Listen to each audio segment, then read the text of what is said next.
ម៉ាស៊ីនអ៊ុត4ប្រភេទទិញតាម page website app ផ្សារភ្នំពេញឬចង់ចំណេញសូម scan ហើយទិញតាម app ផ្សារភ្នំពេញនេះ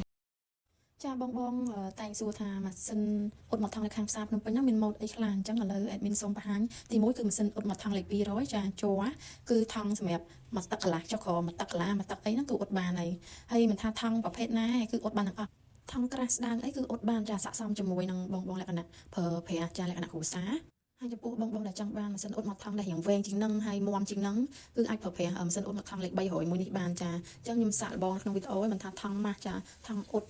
ចាថងកញ្ចក់ចាថងបឺតខ្យល់អ៊ុតមកថងដៃអីគឺយើងអ៊ុតបានទាំងអស់អញ្ចឹងអាស្រ័យទៅលើយើងសេរីកម្ដៅចាសីតុណ្ហភាពហ្នឹងបើថាថងស្ដើងយើងសេរីរៀងលេខទូទៅលេខ1លេខ2អីចឹងណាចាបើថងក្រាស់យើងដាក់រៀងលឹះហ្នឹងទៅ